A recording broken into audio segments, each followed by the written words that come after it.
Like, I don't want to say much about religion, but in this administration, we've seen like a specific religion, like in State House and all of those things. And I'm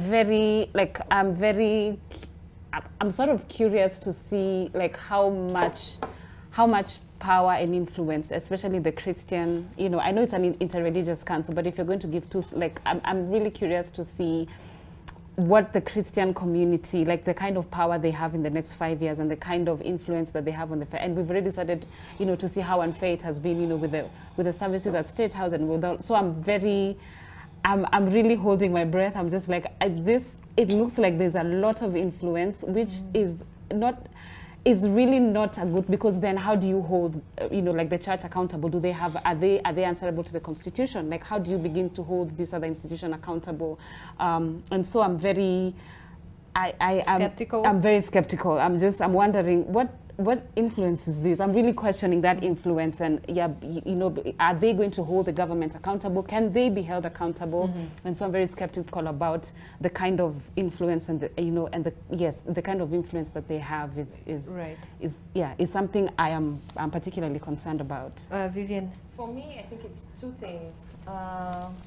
Number one, I don't think that people in the religious class should be neutral. I don't agree with that point of view. I think they are Kenyans, and they should be free to express their support or not, or you know, disapproval of issues that are happening, you know, in the country, in the leadership, issues of corruption. I think we should move away from expecting religious leaders to be neutral. There's nothing like that. I think that's hypocrisy. At the end of the day, I'm sure each of them has a point of view. They may not voice it, but expecting neutrality, I don't think there's any such thing as neutrality when it comes to our politics. One way or another, utakuwa umegemea upande umoja, you know? You'll definitely take sides one way or another. But coming back to the issue of just the allegiance, so to speak, of especially the Christian community to State House at the moment, it actually brings you to wonder when we're considering the 2 slots that have been given to the Interreligious Council.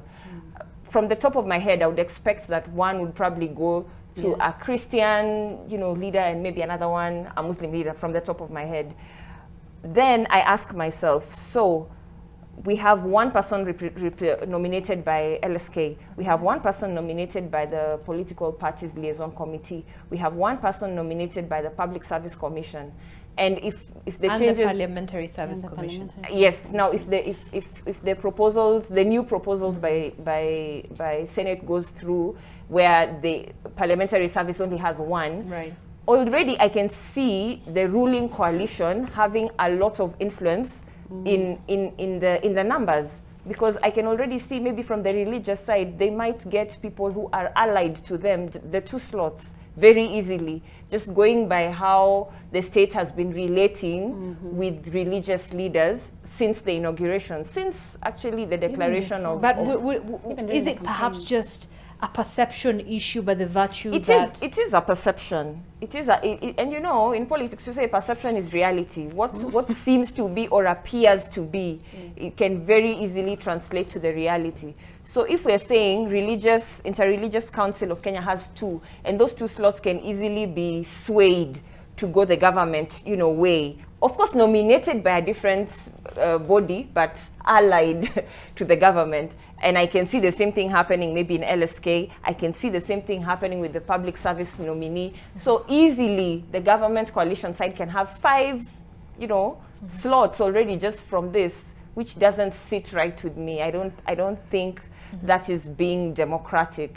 And I would really want to see something different done.